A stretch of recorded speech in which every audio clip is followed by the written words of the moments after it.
Bismillahirrahmanirrahim. Сөйтіп пайғамбар саллаллаху алейхи вассалам айтқан.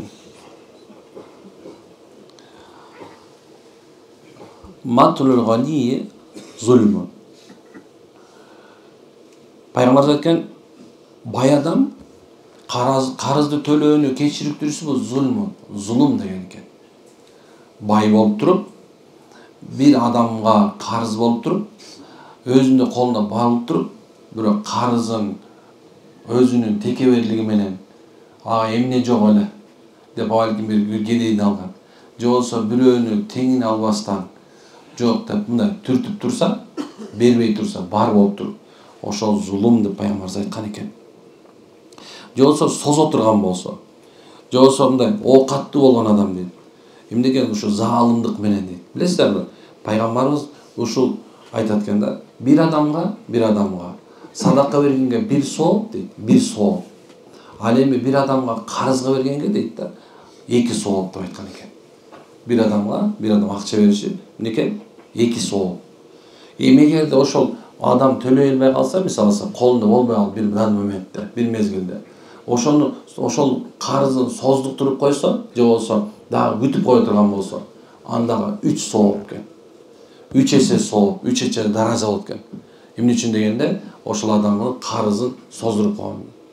Эмне үчүн шариятыбызда жанакындай бир соода адал болот.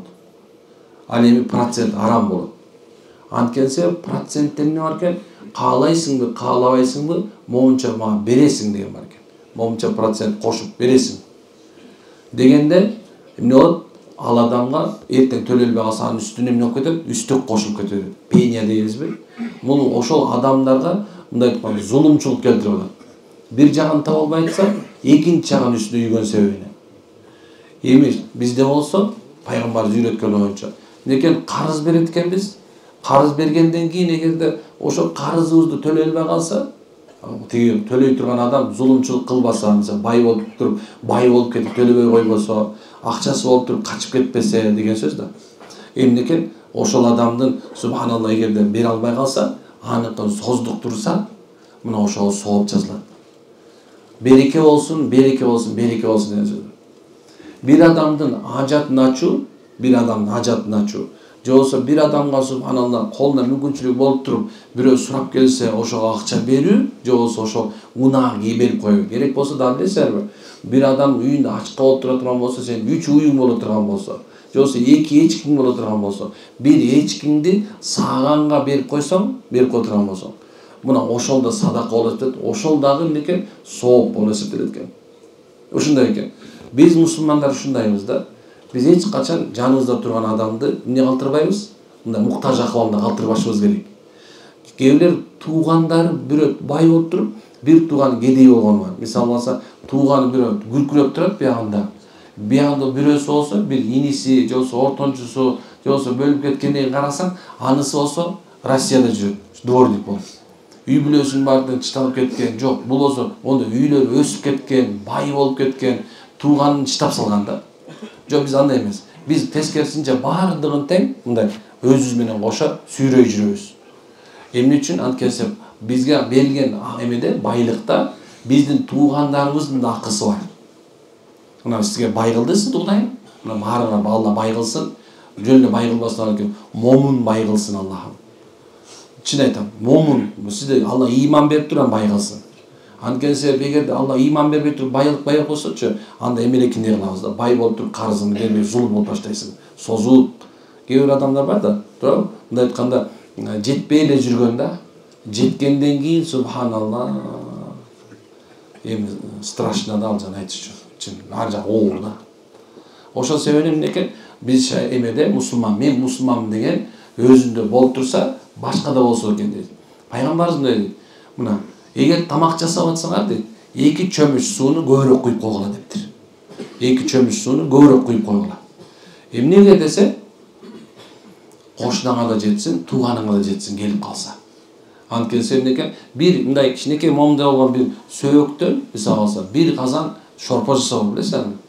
Илгерки кыргызда ата бабаларыбыз мындай бир кичинекей бир эме менен эле бир айылдын баары той ичкен да. Bir айылдын баардыгы келип курсагы тоюп, анын ичинде кетип баратканда шорподон куюп кетишкен. Эмне үчүн дегенде, адамдардын жүрөктөрүндө пейилдери ушунча кенен болгон экен. Пейил адамдын жеке боюнда болгон. Мен эле тоюн эмес, ал башка да тойсун.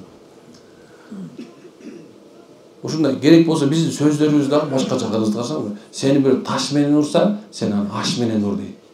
Биздики ушунчалык деңгээлде. Эми бир кичинекей тамак бергенге дейт да, тамак бергенге 1000 жыл кул болуп койсо болот экен. Сен качан кыйналып турган мезгилиңде сен ажатыңды ачты. Кээ бирлер бар экен да, мисалы сен ажатын ачып коет бирөө. Андан кийин качан муну муктаж болуп жүргөн адамдын курсагы тоюп калгандан кийин тиги ажат ачып чыккан адамды эмне ошо колунда бар да бере берсин, эчтеке болбойт. Деп мындай жанагындай тескери бир ой менен жүргөндөр бар да, тескери. Эч кандай мындай ой оңдолбойт да. Эми бирөө сага ажатын ачып атат, кыйналып турганда жардам берип атат. Сен эмне кылып атат экенсиң? Субханалла, айтып атат экенсиң. Эмне болду? Колунда бар да байда берсин бизге. Деп момундай бир кандай айткан ал должен кылат да. Чын-чынына келгенде бул туура эмес. Ошо сен качан сен бирөөнүн ажатын ачканыңда, же болбосо сенин бирөө ажатың ачса, эмне кылыш керек экен? Алхамдулилlah, шүгүр айтыш керек. Шүгүр айтыш керек. Мына ушундай биз мусулмандар ушундайбыз. Бири-бирибизди эмне эткенбиз? Сүйрөйт экен. Бирок качан сага бирөө муктаж болуп турса, келсе, сен субханалла колуңда бар болуп турса, бирок бербей койсоң, сен субханалла чоң күнөөкөрдүн катарына кирип каласың керек болсо. Болуп туруп жашырасың. Бирок бир шарт бар. Ошол адам мисалы сени бир жолу алдады, эки жолу алдады, же кээ бир алдамчылар бар. Бирөө баягы ушундай айтып атса, айтсам, устаз онда дейт, тигиндей болуп калсаң да, мындай болуп калды. Чын-чынына келгенде билсең эгерде сен ошол алдамчы экенин, анда бербей эле кой. Ал сөз жок. Бирок дейин дегеним, субханалла, аныгында муктаж болгон билесиң бир тууганыңды. Кошунаңды билесиң бир тууганыңды. Керек болсо эмнекен бизде ушунча пайгамбар ушундай катуу көп нерсе айтып кеткен, таң калып элем кээ бирдечи. Мындай ушундай болобу деп ойлогон күндөрүм бар да кээ бирдечи. Ушундай болобу дегенчи. Эми чын-чынына көрсө ушунчалык деңгээлде иманыбыздын белгиси экен алчы. Мына кара. Печкагачы отун жаксаң дейт, от жаксаң. Же болсо жанагындай бир тандырга от жаксаң. Пияз бар го, пияз. Ошо пияздын кабыгын салбагыла дейт да. Ошонун сасыгы кошунаңдын үйүнө кирип, таноосуна кирбесин дейт, карасаң. Ушунча чоң нерсе. Мына Имам Азам рахималлаху тааланын бир окуясын мен айтып берип бүтпөйм да. Ушундай бир, Алланын досторунун да эң илимдин мындай туу чокусуна жеткен адамдар. Бир күнү баягы бир кандай десем, бир дин душмандарынан го дейм. Же ушундай Имам Азамга өтө каршы бир адам экен. Да бир жерде жөөт деп келет. Имам Азам мечиттен чыкканда, Абу Ханифа чыкканда баштаптыр сөгүп. Анан үйүнө келгенге чейин сөгүптүр. Баягы шаттырада сөгүп келет, эчтеке калбаптыр. Анан эшиктин алдына келгенде Имам Азам рахималлаху таала мындай карап туруп, мындай жанынан мынтип карап турат экен да. Анан баягы сөгүп кичине тамак ойт да, сөгөп. Анан мынтип карап, таксыр уруксат берсеңиз дептир. Уруксат бересиз мага.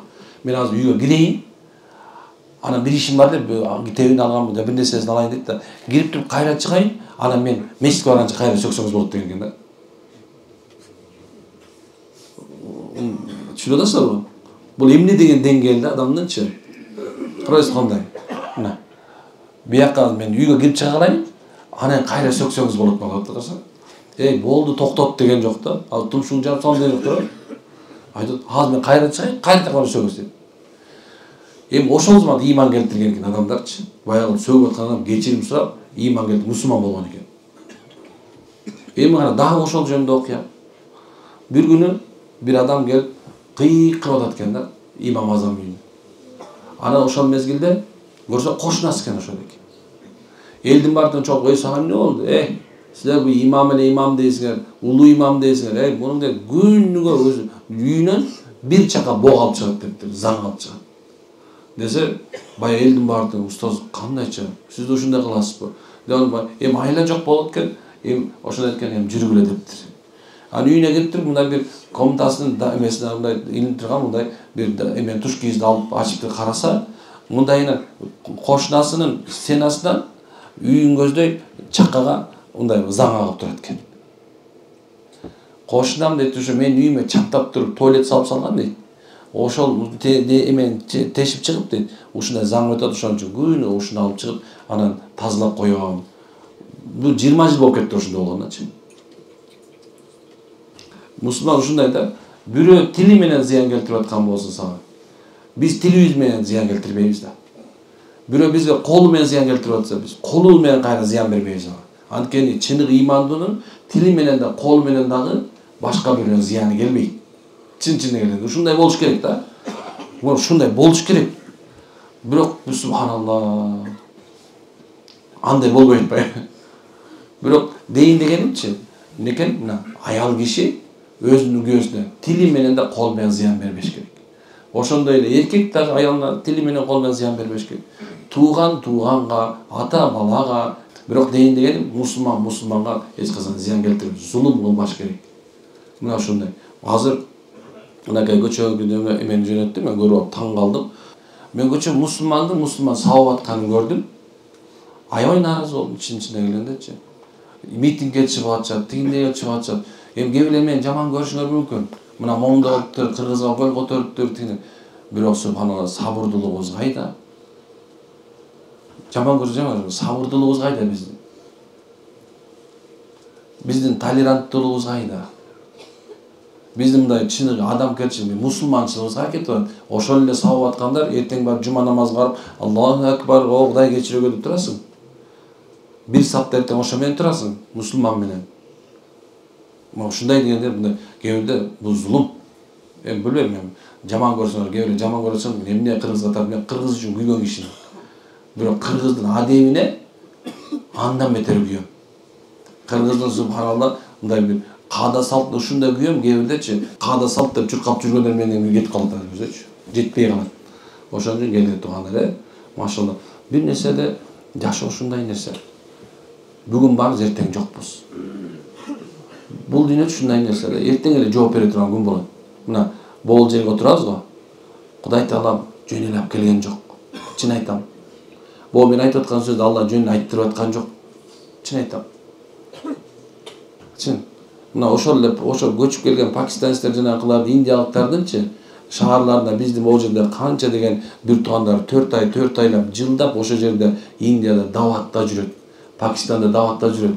Пакистанда шейхтер келип баян айтып атат. Эмне алар мусулмандардан жана сен сени иштеп аткан мусулман эмеспи? Көрдүкпү? Ошон үчүн ар бир нерсенин аягында чоң нерсе болот. Чоң жаман нерселер бар. Ошон үчүн кичине ойлош керек бир нерселерде.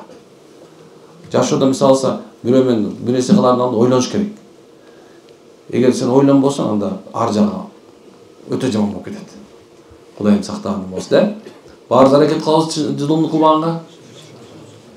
Мына эркектер аялдарга зулумчулук кылбагыла, сабабагыла, сөкпөгүлө. Аялдар болсо өзүнүн күйөөсүнө зулумчулук кылбасын. Бай болуп кетип, колуңда болуп калганда карызыңан кутулбай жүрө бербе. Бирөө карыз алсаң, тездик менен берүүгө аракет кыл. Пайгамбар кимден карыз алса, ошону берем деген ниетте. Кайтарып берем. Алла Таала аны кайтарып бергенге жардам берет экен. Алла жол ачып берет экен. Мына ушундай. Ошондо мусулманга зулумчулук кылбаш керек, залымчылык кылбаш керек. Керек болсо ниетиңде дагы бир адам жөнүндө жаман ойлош керек. Ошону унутпаңыздар. Кимдеген мындай өзүң эле сары эсеп кылып койсоң болот, сен ким экениңди мына. Өзүң эле билип койсоң болот. Мисалы бирөөнү жек көрүп жүрөсүңбү? Демек сен жаман мусулмансың. Кудайды тааныгансың, намаз окуп жүрөсүң, ораза тутуп жүрөсүң. Бирок сен бирөөнү жек көрөсүң. Бирөөгө кек сактап жүрөсүң. Сенин намазың пока болот экен, мен дагы айтам ушуну. Эгер сен субхана намаз окуп жүрөсүң, ораза тутуп жүрөсүң, даватта жүрөсүң, бирок ушактап жүрөсүң, сен толук мусулман болосуң. Сен зулум кылып аткандын катарындасың. Сен анын жанында жаман сүйлөсүң, ассалам алейкум, кандайсыз байке, молдоканы жакшы. Ой, сиздей болобу деп ушундай кыласың да, сиз ар жакка барып өзүң шайтандар менен бирге калганда, ушу көптү жаман, бир нерсе кылып коюш керек болот деп атасың. Сен мусулманчылыгың толук эмессиң. Толук мусулман боло элесиң. Мына ошол сени Алла Таала Биздин бул сыртыбызда өзгөрүүнү каалабайт. Көргүсү да жок. Алла Таала биздин бул жерибиздегин өзгөрүүнү каалайт. Пайгамбарыбыз ат-тақва хахуна деген, таквачылык ушул жерде деген. Мына бул жерин көрсөтүп үч жолуна. Сен эгерде пейилиң, ниетиң, ушундай оюң оңолгон болсо, сен демек сен оңолдуң. Сен жакшы адамдардансың. Демек сен бейиштик адамдардансың. Демек сен пайгамбардын үммөтүсүң. Сен Кудайдын кулусуң чынында. Чыныгында сен чыныгы эркексиң, чыныгы аялсың. Чын айтам. Сен чыныгы адамсың. Чыңгыз Айтматов айтып аткан нерсечи, күнүгө адам балышы оор деген нерсе, биз чын эле оор деп атабыз. Жок, мына азыр айткан нерсени. Мына бул жериңди оңдо, сен чыныгы адамсың. Мына сен адамды таптың. Аябай чоң сөздү көрбөйбүлү? Анча оңолуунун жолу бар, машалла. Биз айтып аткан нерсеничи, билесиңерби, сөз бар кыргызда. Молдонун айтканын кыл, аны билесиңер, Баары берет. Мен айтканды кылгачы гана. Аракет кылабызбы, машалла? Ар бир намаздан кийин мечитте сабак болуп атат, туугандар. Араңарда билем бар. Жана намаз окуйду, аракет кылып, бирок түшүнө албай атат. Келе иншалла намазга киргиле. Кудай буйрса, билиш шарт эмес. Көчөм бир айтат, эчтеке билбейм болду. О, Кудай күнөмдү кечиргөр. О, Кудай сен улуксуң эле кыргызча айтып бер. Намазга кирип алып, башыңды саждага жазып эле. Мына ошондой иншалла жакшы болот. Анда эми ниетти турлайлы. Кудайым күнөөбүздү кечирсин туугандар, Аллах бар күнөөбүздү кечирсин. Чын айтайын деген нерсем көп болуп кетти, кээ бир нерсе лишний болуп кетти, кечирип коюңуздар, субханалла. Амин. Субханаллахи хамдаши анта астагфиру ва атубу илейк. Аллахым бардык сүйлөгөн сөзгө амалчы товфик бер. Баардык жана тынчтын, ынтымактын саап бер. Ошо табигый кырсыктардан сакта баарыбызды. О Алла, асман жерге байланган сакта. Бардык жакшылык бер, иман, хидayet бер, ооруларга шифа бер. Карыз болгондор оңой жолдон кутулуп кетишин мүмкүнчүлүк бер. Үй бүлөсүгө үй бүлө бер Аллахым. Үй бүлөгө ынтымак сүйүү бер Аллахым. Бардык күнөөбүздү кечире бер. Омин Раббил Аламин.